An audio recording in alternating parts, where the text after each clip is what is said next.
with another video. My eyes are itching so bad from my allergies, you guys.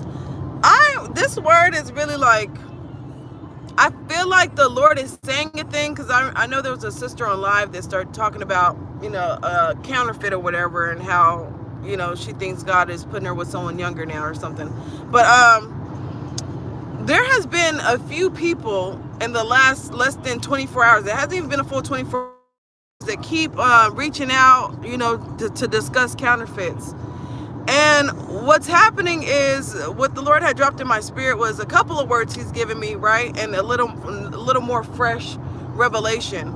For all the people that are, entertaining counterfeits, okay, yeah, until you're done with that to a certain degree, like, ain't nothing going to move. That's one thing, right? You're going to be very limited, right, when it comes to things. And I say that to say, remember how I said, like, when we do a thing, right, we have to not go looking for trouble. Like, are you reaching out to these people, or is the enemy testing you with these people? That matters, right? So also have that in mind. Am I reaching out to these people? Am I trying to get the attention of these people, or are they doing a thing? That's one thing, because he's going to put everything into, he's going to be mindful of everything before him is well, right? Is well, right? Things that God is telling you, then he's not going to give you more, okay? So a lot of people are kind of acting like Jacob's brother when it comes to this marital promise, this birthright. And what happens is, if God has already spoken to you about your kingdom spouse, and God has said, I'm going to bring this man to me. This man is going to be a man of God. This man is going to do big things. He's going to shift the atmosphere. He's going to cast out demons. Hell is going to run, right? If the Lord, or even for the wife, she's going to be a strong woman of God. She's going to be on her Esther stuff. If you choose not to stand at that point, if you choose these counterfeits over this person, then therefore Jacob is going to be able to be placed in, and Jacob happily, I think I was watching a live the other night, and they were talking about Jacob and how he was like 7 years felt like nothing because of the way that he wanted to serve her. You get what I'm saying? The way that he was like, that was nothing but a chicken wing, right? So it's just like, when somebody is really for you, they'll do what they got to do. Now, if you want to be technical, that wasn't his birthright. But if you want to be technical later, Jacob got promised things. God had made covenants with Jacob. So you got to be mindful when you sitting and you playing in your spouse's face, when you're really playing in God's face, because that's essentially what we're doing, right? When we start entertaining counterfeits, when we're getting too much anger and pride, is because then your pride comes up and you're like, I could do better than this, and there's somebody out there that want me, because everybody on Instagram is talking about if he wanted to, he would. They're not considering that that's the way of the world. There's worldly wisdom, and then there's heavenly spiritual wisdom. They're not operating in that type of wisdom when they're making those type of comments. Because realistically, people got stuff that they went through. And some of the things that the people that are making them memes and typing all that, they're living lives that were simple. If they would have had your life, they would not have made it, period.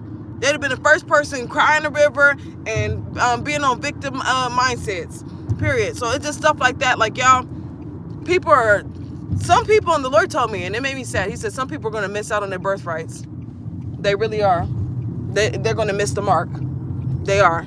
But that's in this stance, in the spiritual, right? You see people and real stuff happens, right?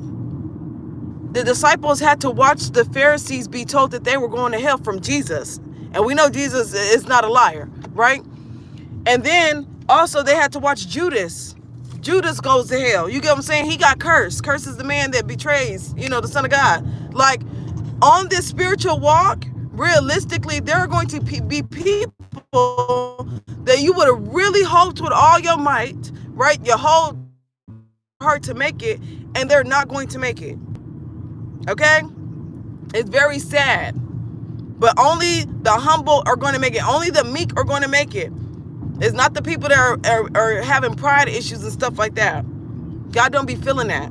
So yeah, certain people that may be connected to this channel are going to give up because they think they're better than, and there's going to be a better person, because just how Saul and David was, working in the kingdom of heaven, but David was better than Saul, long story short, For lack of better words, David was better than Saul, and David got chosen over Saul.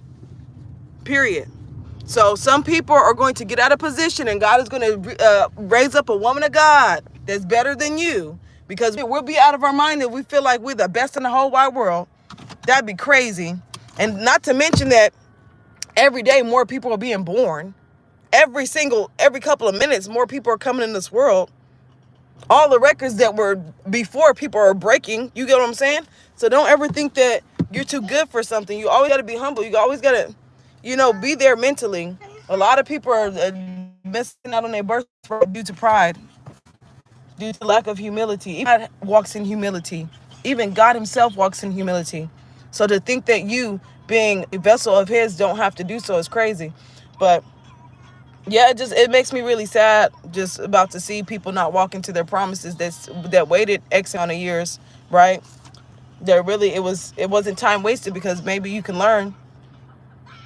And the same way that we have negative thoughts towards people, the same way our hearts shift towards people, God judges you for your thoughts. God judges you for what's in your heart.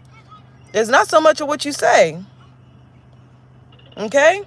So all those heart postures, yeah, you're going to be stuck with a counterfeit. I'm going to get better. You're sowing the wrong stuff in your mind. You didn't even try to rebuke that thought. You didn't it's just really sad. It's really sad that people are about to miss out on some good stuff. It really is. I told the Lord, I did not like that at all.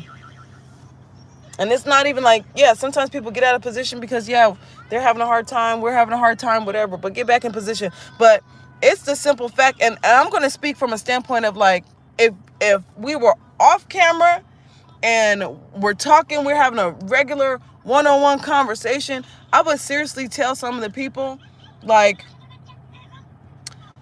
it's one thing when you're entertaining the counterfeit, and it's another thing when you're starting to believe your own lies, and you're literally replacing the counterfeit with your kingdom spouse, and you're taking that serious, knowing that you didn't tell yourself that this man of God was for you. You didn't tell yourself that. You know that God told you that man was for you. A lot of people know that God told them that their spouse is for them, because the moment something happens with their husband or with their wife, they be like, God, see, this is why I didn't want to stand. This is why the first thing you go to is the person that gave you the word, which is the Lord.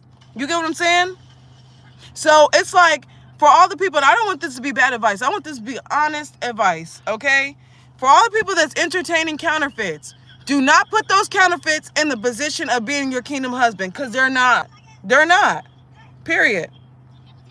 Whatever excuse you have for entertaining them, okay, have that excuse. But don't start daydreaming and fantasizing that, we can do forever together. Know that if you go to the extent of getting married, if God graces you, hopefully he does, that one day, it could be 15, 10 years, 3 years, 4 months down the line of your marriage, y'all are going to get divorced, and God will place you with the person that you're supposed to be with. Depending on your heart, really, the heart really matters in this. Depending on your heart, God may just say, I'm going to raise up somebody better than her. I'm going to raise up somebody better than him and replace them. Okay? Does that make sense?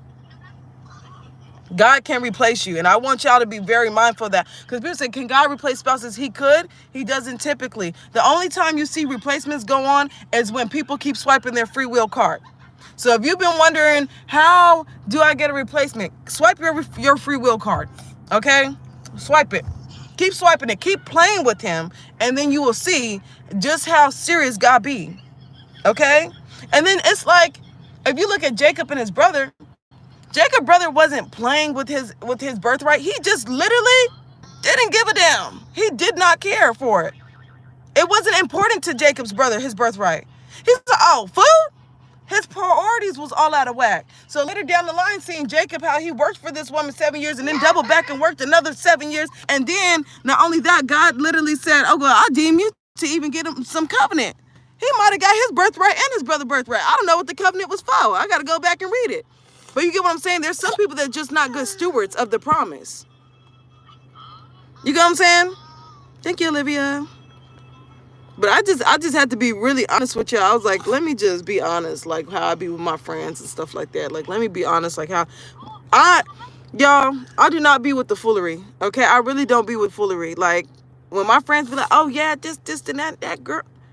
I would say like that sounds so stupid. Like that I don't be with that. Like I be wanting to support my friends, but when I know that it's a poor decision that they're taking, it's a bad decision, I'm quick to tell you like, girl, yeah, that sounds stupid. And I don't recommend that at all. And that's not even right. I'm not one of them.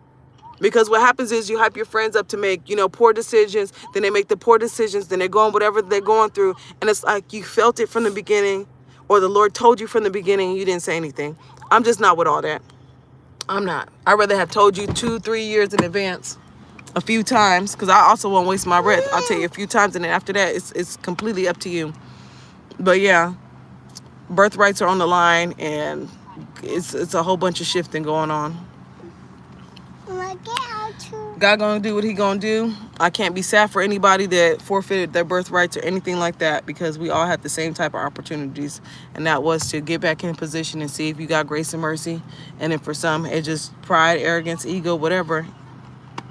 But I do love everybody, regardless of whether you make good choices or poor decisions or whatever. Still love you, and I will see you later.